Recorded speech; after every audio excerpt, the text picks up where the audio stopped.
Hello there, friends, and welcome to the New Blocks, a cryptocurrency and blockchain podcast dedicated to breaking down these latest technologies every week for you right here. It's complicated, sometimes dense, but I've got the perfect guy for the job to help us understand. I'm excited to introduce one of my long-term friends, Kevin. He's been a lead programmer at Stitch Fix for a while now, and he's been doing this blockchain stuff for a long time. I've dipped my toe in the pond. I've been around for a little while, but mostly as an observer, a spectator, and a little bit on the programming side. He's done a lot more than that. And, I'm excited to have him here to help us understand all this stuff that's taking over the news cycle, man. I'm seeing more stuff about blockchain and NFTs and Bitcoin every day, it feels like. My parents are asking me about it. It's a wild time to be alive, Kevin. Yeah, thank you for the introduction. I appreciate it. I've been into crypto and blockchains now since about late 2017. Fallen down the rabbit hole pretty hard. It consumes most of my weekends and nights and sometimes my days. But I love talking about this stuff. This podcast is a great outlet for me to record some of these conversations that I have with friends and family, and be able to point people to different topics. One of the things I wanted to do with the New Blocks is introduce a new concept every single episode and kind of take people one step farther down the rabbit hole. Because this is a really dense topic. You start reading an article about crypto or blockchain, and suddenly you're Googling 15 different definitions. So, one step at a time, baby steps. This isn't all going to make sense at the beginning, but give yourself a pat on the back for getting started. And as you're going, go easy on yourself. Now, Andrew, what got you into crypto when you first did? A number of things. One, just being excited about new technology. You hear a little bit of buzz and you're naturally curious about how these things work. When I first started doing my deep dive, this idea of a currency, Bitcoin at that time, that didn't have any state or country behind it, that just existed on its own kind of in cyberspace, that was really fascinating. And I ended up getting hooked up with my current roommate and another fellow Dota commentator named Jenkins. Jenkins was a student doing computer science stuff at the time, and he was really interested in the Ethereum blockchain around a similar time that you were talking about, 2017, 2018, just as the ICOs were getting really popular. And we tried to put together a little game, believe it or not. We were programming on Solidity and doing some different things, trying to emulate like a little prisoner's dilemma, rock, paper, scissors kind of a thing. It didn't really work, but we did a little beta test and had some fun. And ever since then, I've been watching from afar, and now we're starting to pop off again, and it feels like time to really go another level deeper. Yeah, I love the just exploration, trying out new things. You got a new tool set out here, new building blocks, and there's a lot you can do with them. So I think getting started, it's worth going into a couple definitions. We'll try to keep this as light as possible in each episode, but there's a lot of terms that you're going to hear in crypto and in blockchain. What's that? Yeah, there's plenty of lingo. And so a couple common terms that you'll hear. First, fiat meaning a government issued currency. So like the US dollar. Regular money for the most part. Traditional cash. That's fiat, USD. Yeah, and then when you talk about the larger financial systems, you'll hear a few different terms. The CeFi or centralized finance. This kind of refers to the combination of different institutions, organizations, technologies that all sort of exist in the existing financial system. Everything from the legal process, for fraud and enforcement mechanisms, the payment rails that exist, cash, checks, wires, ACH transfers, all the way through the Fed, and the way that we govern our financial system, and the way that we issue new money, new issuance, monetary issuance policies. All of this kind of gets wrapped up into what we call CeFi. Okay, so that's legacy finance is the other term for this. Basically, what we have now, it's a slightly derogatory term implying the current infrastructure is legacy. I like what you did there with the nomenclature. Yeah, that's good. Yeah. Exactly. It's fitting, but if I were a bank, maybe my feelings would be a little hurt. So, what's the future then? If this is the legacy, what do we got? Yeah, so another term that you'll hear in this space is called DeFi, standing for decentralized finance. And again, sort of the larger ecosystem within DeFi, you have cryptocurrencies as the new money. You have these different protocols that exist on the technological side, and these institutions that exist, and these organizations that exist on more of the social side. This primarily lives on top of a blockchain called Ethereum. There's a few surrounding networks there. Bitcoin, there's some conversation in the crypto world about whether Bitcoin really falls into the decentralized financial system. Yes, it is decentralized money, but it doesn't really play as nicely. It's built on old infrastructure at this point. It's an old blockchain. It's an old blockchain for whatever that means exactly. But yeah, I think that we'll go into some more terminology later, but that's kind of an intro at the beginning. Very cool. It's interesting to think about this future, perhaps, where we could think about moving money without having to pay these big fees for wire transfers that really amounts to somebody just checking a box and approving something on a computer at this point. All sorts of things like that we're going to dive into, and we're going to take you step by step. But today, I think one of the first big questions we want to ask is, what does cryptocurrency solve? Does blockchain solve any unique issue? I would imagine so, or else we wouldn't be talking about it. What are we looking at technologically, Bud? Yeah, it's always a good question to ask at the beginning, because if you are building a new system or a new application or new anything really, if you're not solving a problem, it's probably not going to do well long term. So the problems that exist in CeFi, in the centralized financial system, are the things that have kind of moved into the background for a lot of people. It's not as obvious if it's sort of just the way things are. So it is worth kind of taking a moment and thinking through how things work currently in the existing legacy system. So first and foremost, zoomed out at a global scale, CeFi is incredibly exclusive and fragmented.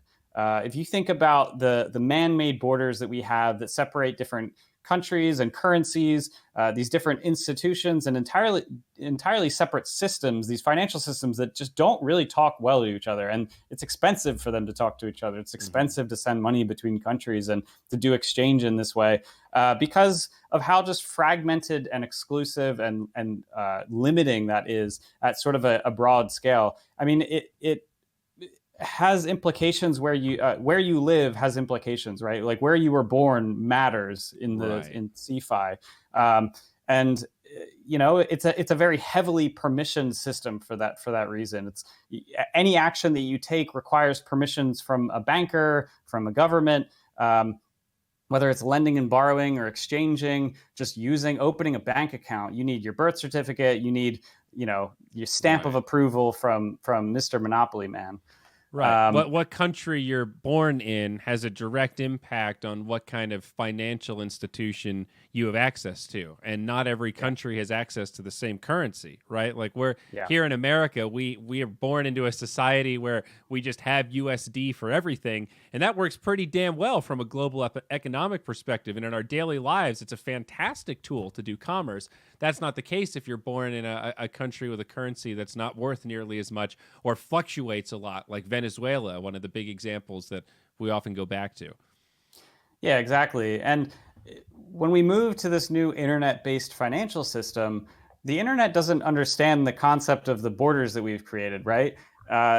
We've come up with them, and we have our meat space laws that sort of exist in our social world, but the internet is just data that's moving around, and it doesn't care about which country you live in. So these new internet-based currencies are global first and foremost. As soon as you create a new cryptocurrency or a new money protocol, it is accessible to everyone in the world that has access to the internet, which at this point is a lot of people, right? It's 4.6 billion people on Earth have access to the internet. That's more than have access to clean drinking water, which is a sad and depressing fact. like we need we need to solve some of those problems too. But a new internet-based financial system has a massive total addressable market and can improve the lives of literally billions of people. Yeah. So yeah, That go makes ahead. that makes perfect sense. I mean, I don't know if I have too much else to tack on there beyond the. I mean, that's a staggering amount of humans that just with access to the internet could get access to so much more with some of these new financial tools. And maybe just worth echoing how important it is to take a step back and recognize from a global perspective, there's still a lot of work to be done on the infrastructure side with some of these financial tools. And that's part of what makes this so exciting. Yeah, exactly. All right. So, up next, we've got this idea of a more level playing field. Right now, in our existing institution, right, we've got the Fed. They get to make a lot of really big decisions about interest rates and money printing and how we handle that aspect of our economy and financial institutions here in America. And it's much easier, obviously, since we're in America, to speak from this perspective. But it's a little scary to think about that centralized control in the hands of a relatively small amount of people and the implications that can have. We've had situations like the 2008 housing crisis that were pretty damn scary in terms of we didn't really get a vote to bail out those banks. And whether you agree with the decision or disagree with it, it speaks to the power structure at play. There wasn't any direct democracy in that kind of situation. And if we were talking about something like Bitcoin or Ethereum on these grand scales, there's a degree of democratization that can happen in the governance that can allow us, I think, a lot more power when disaster strikes. Yeah, exactly. Yeah, I mean, even most recently, when the U.S. COVID relief small business grants went out, my dad has a small business, and he was never going to be able to get a small business grant because he doesn't have the political connections to make it on the list, right? The people that are closest to the new money spigot most oftentimes have this sort of elevated privilege above everyone else. They have access to the new money, and there's not a lot of say that we can really we have in that conversation. Right. So it's an exciting future to think about a more level playing field and having a global vote in some ways from a currency perspective. One of the other things that we struggle with the current legacy financial system is a lack of transparency. The term black box often gets used, where our institutions exist in these kind of siloed, private, sort of behind this quarterly statement type process that allows for some things to take place that we're just not privy to because we can't really see under the hood. And one of the great things about blockchain is that it's all pretty damn transparent. It's a public ledger. The whole point is that it's public and it's reinforced by this really big network that verifies the integrity of this public record. And by virtue of that, you can see who's sending money to who and in what amounts and at what time. And maybe you can't always know the reason, but you can make some inferences with that metadata, and that's certainly valuable. And that transparency allows us to set a foundation that this decentralized financial future is built upon.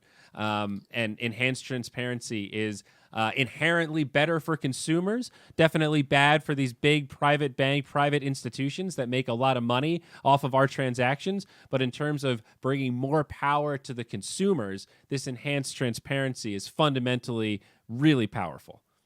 Yeah. Yeah. And, this lack of transparency that exists in CeFi, it requires that we put a massive amount of trust in centralized governments, in institutions, and we can create laws that incentivize banks to work in toward what is best for society. But it usually takes 10 years before we're finding before a government investigates and finds fraud from a bank, right? Like, we don't find out the day that it happened. Like, in DeFi, we get our quarterly statements every 10 seconds. Every new block that exists and gets added to the blockchain I mean, it's real time data that we're looking at here. We don't have to wait until a particular um, auditor happens to find something in some closed source system that's entirely behind closed doors. Like, total game changer. Hmm.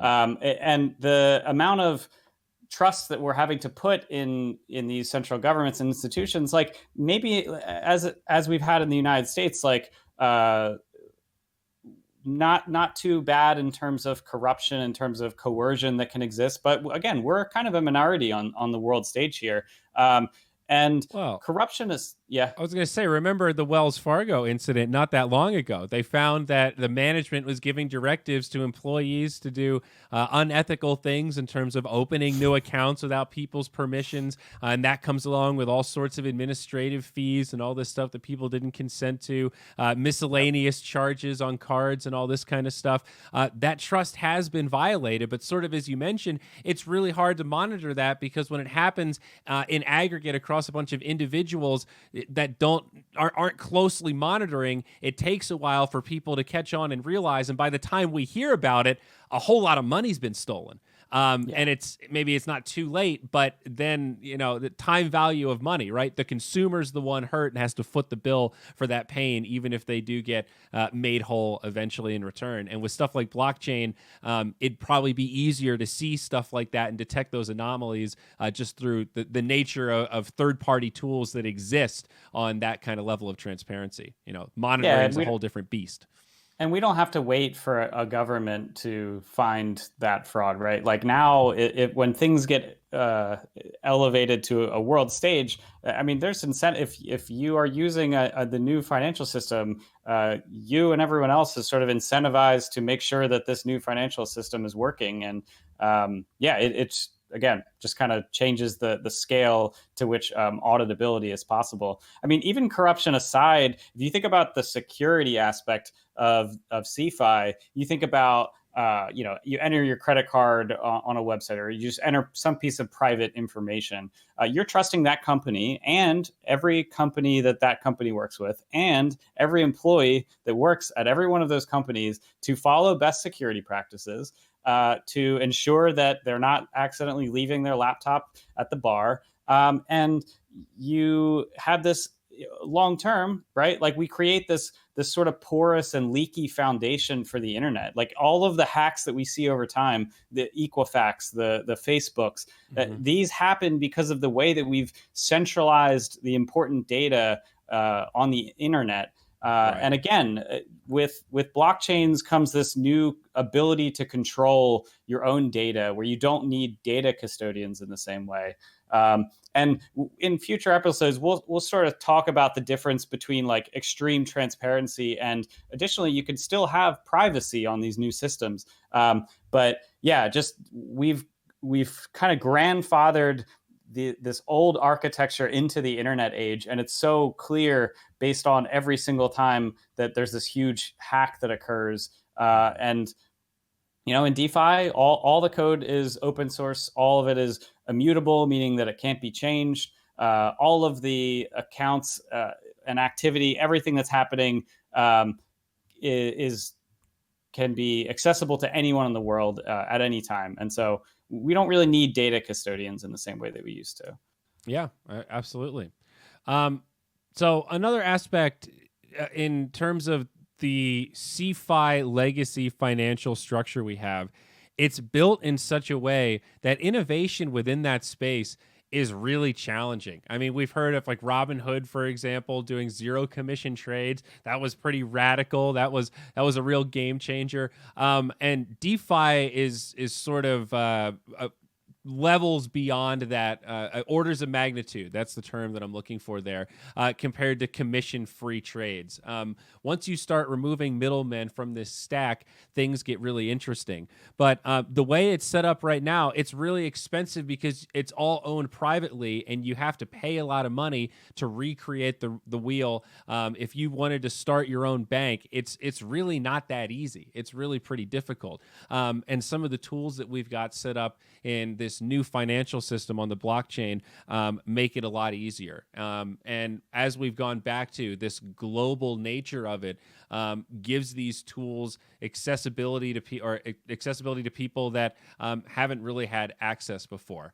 And we're going to dive in a lot deeper, but one of the things that Ethereum allows for is this next layer of applications built on top of it that allow programs and apps and various like businesses to interact with the blockchain in a way that's much more seamless and has an actual use and finds some utility out of this public database, this public computer that is Ethereum.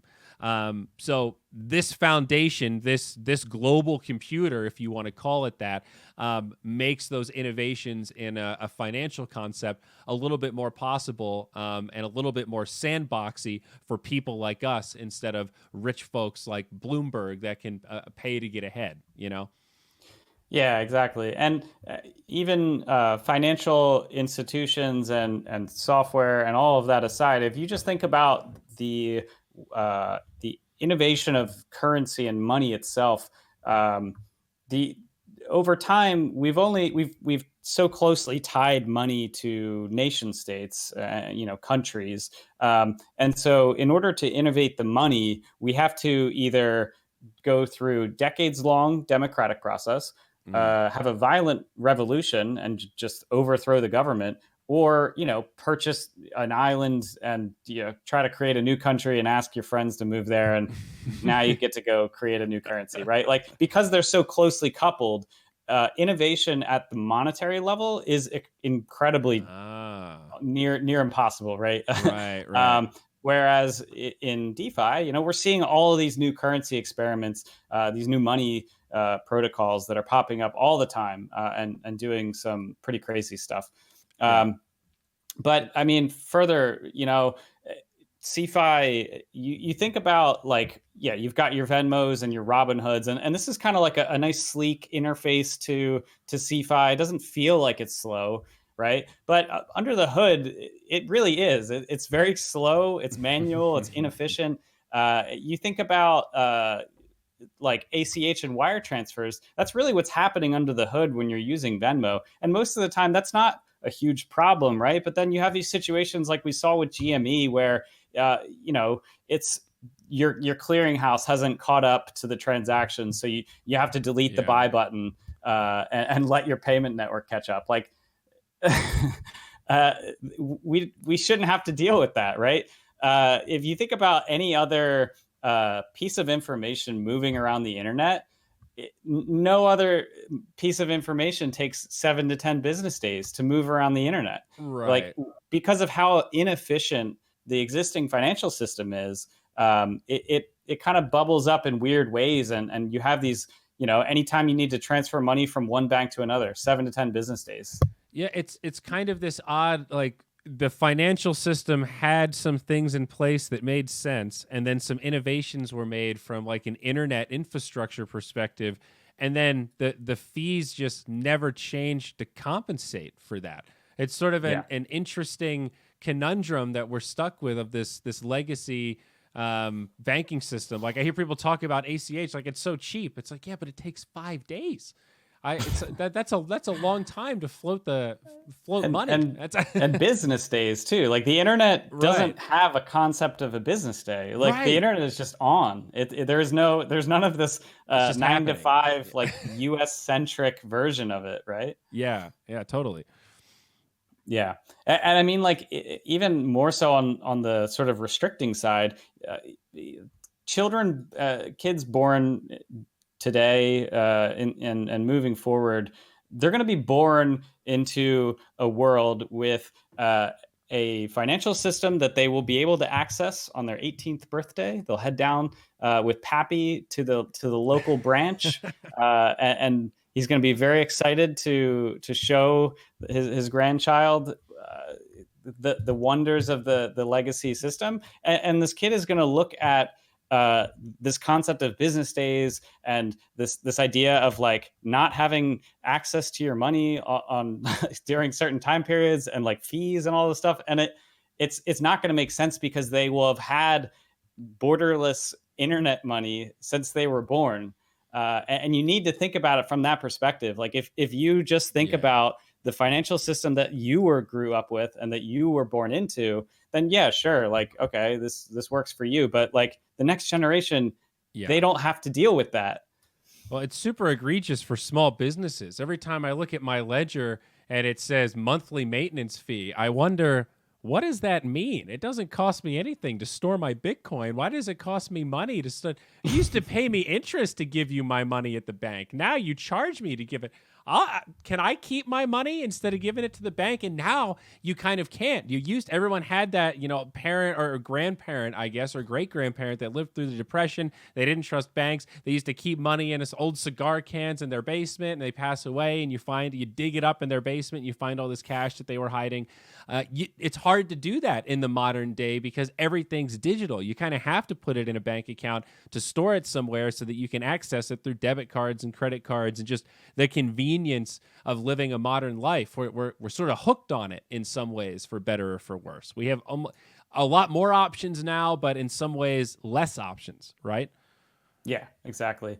And I mean, like, just this point of expenses. Yeah, you charge a fee if your bank account has gone too low, or a fee for overdrafts, lateness. A lot of times, it's punishing those that are less fortunate. Like Hmm. it's the people that have to go to the payday loan that are getting hit the hardest with fees, and it's this sort of infrastructure that's built as kind of a parasite toward the least fortunate. And it's sad. And I'm glad this is what makes me interested in finding these new alternatives, because yeah, I mean, Yeah.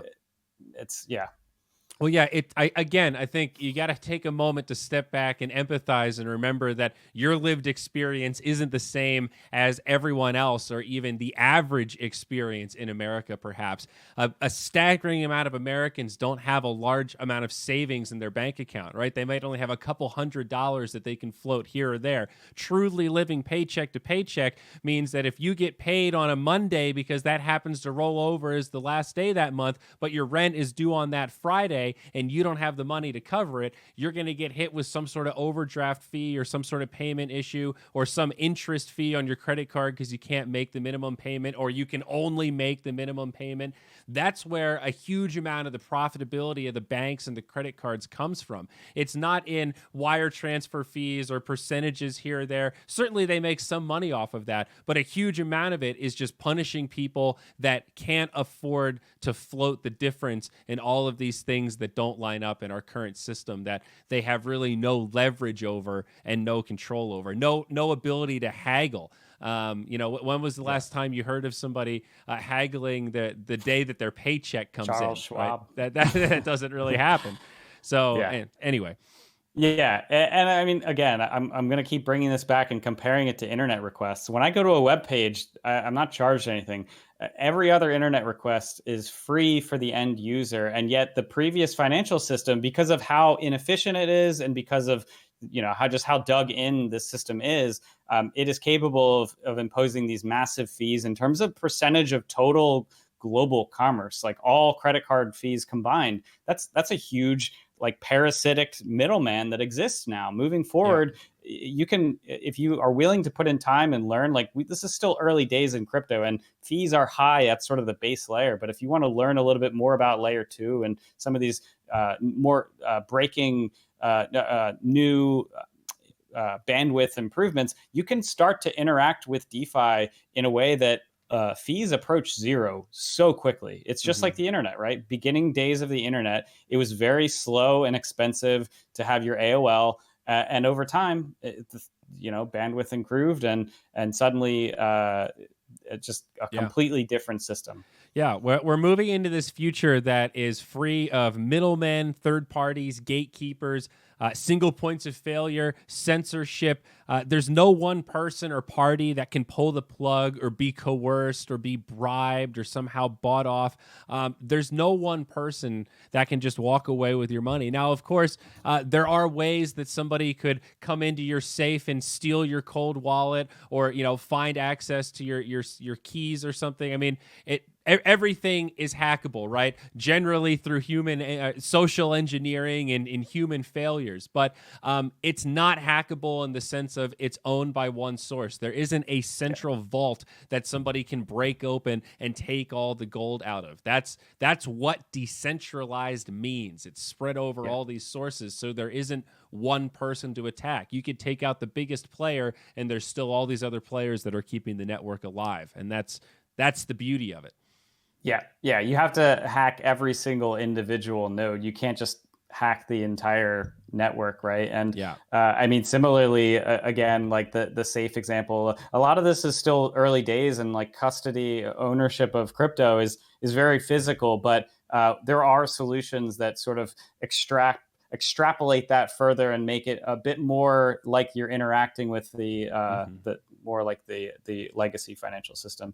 But like final point here I want to hit on is just another point that sort of fades into the background that you don't really think too much about in the existing financial system. But fiat money requires massive military investments to protect. And so what do I mean by that? The dollar is backed by the U.S. economy and the sort of economic engine that we've created. All of the productivity of you and me and everyone here that is working to improve the United States, we are sort of the economy. And we have a military that protects us as humans, but its job is to protect that economic engine, and that the dollar is sort of pegged to the trust that the world has on that economic engine. So you see us dumping this money into this military budget. It's to protect the people, but it's additionally to protect the value of the dollar.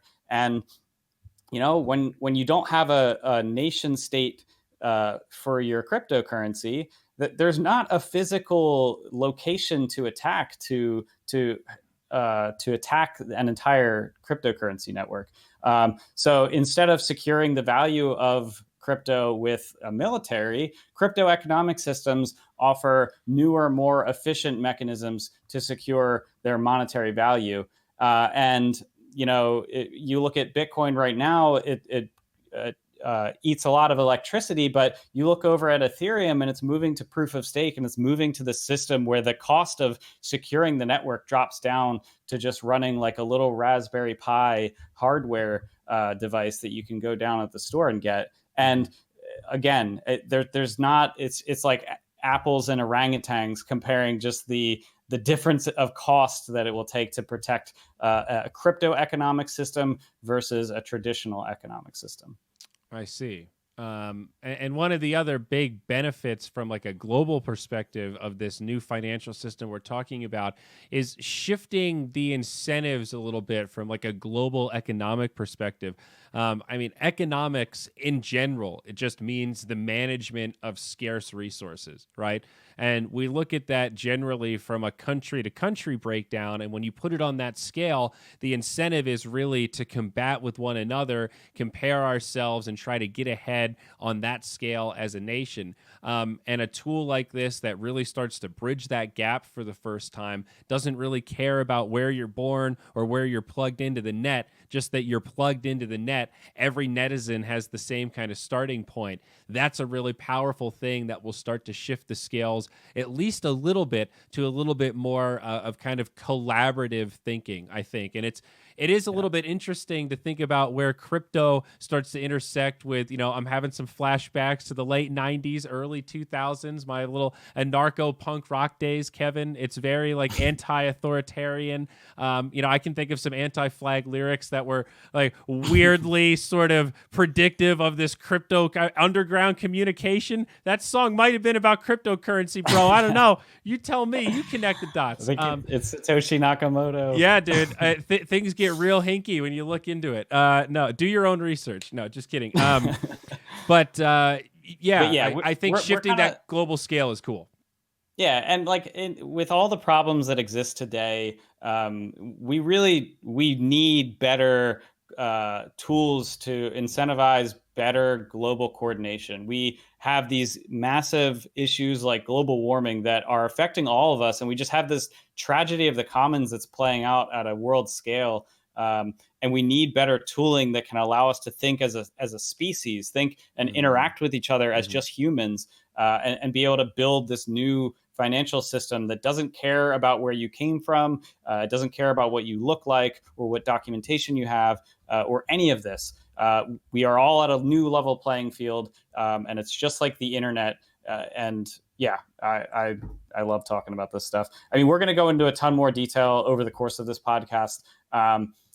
But like my parting thought is like, crypto will do to money what the internet did to information.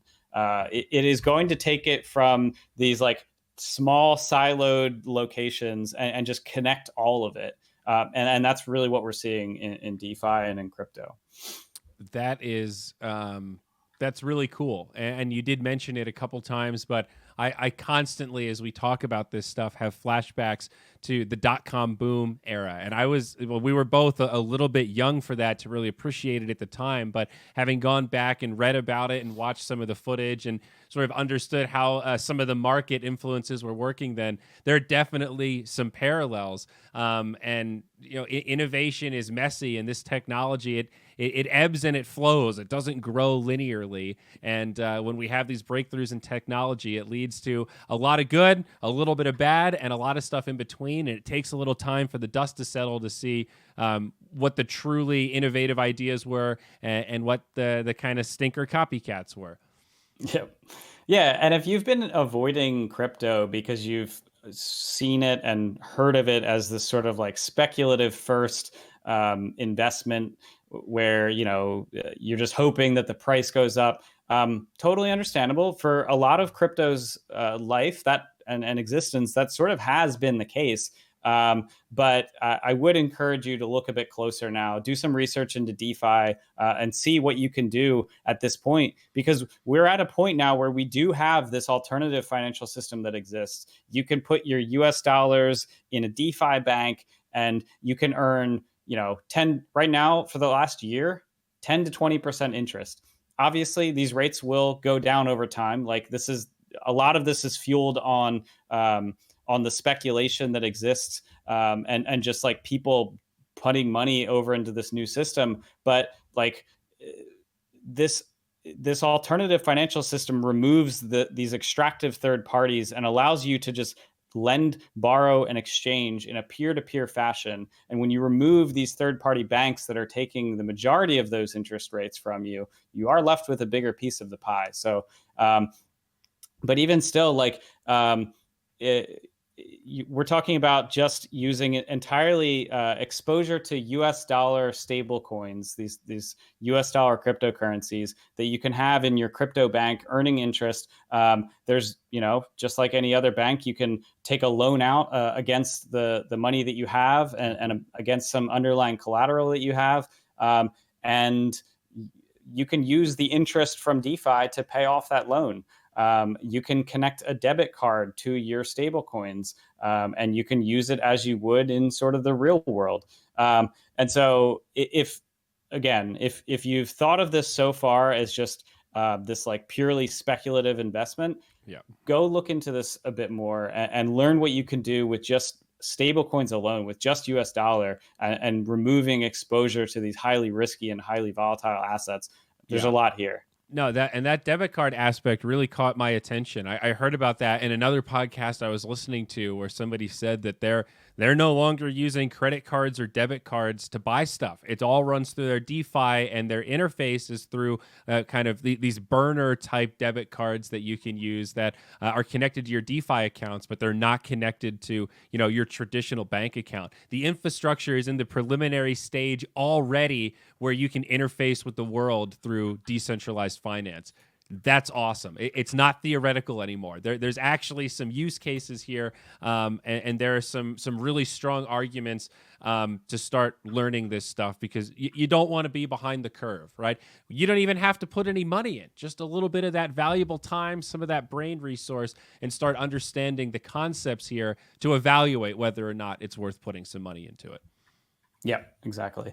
And I mean, we're going to get into this in future episodes, but I think in addition to just sort of the monetary side of crypto, understand that blockchains are this introduction of this new concept called a trust machine. And the idea behind the trust machine is that it can take decentralization and convert into trust this input of like a network that is spread out around the world. And because there are so many individual actors running that network, you can trust the information that's coming out of it.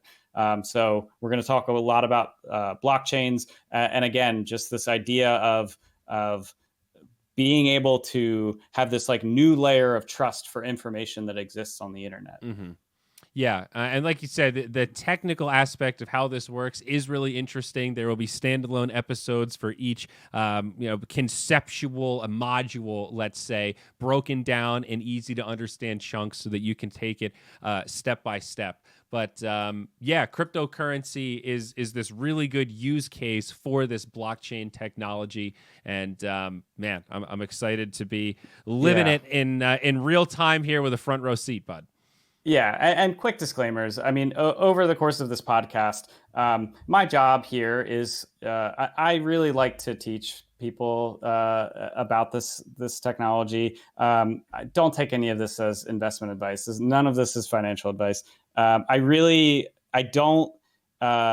don't think that the way to go about this is to think of this as sort of another investment opportunity. Think of this as learning about the future of the internet and learning about the future of money, because when you change those things at a very low and fundamental level, you change everything that sits on top of that, which is kind of all of society, right? Like there's a lot that's up in the air when you innovate at just such a low level. So again, learn and invest your time, not your money. Yeah, absolutely. I couldn't have said it better myself. And I think all of us, the more you learn, eventually you get to a point where you make a decision one way or another, where either you decide it is for you and you want to get aboard, or you decide, you know what, it doesn't feel right, I'm going to wait and see how things go. And whichever you decide, it's better to have the information and be able to understand it. And it's important to be able to dispel the misinformation out there. Maybe one last disclaimer, that's the real goal of this podcast,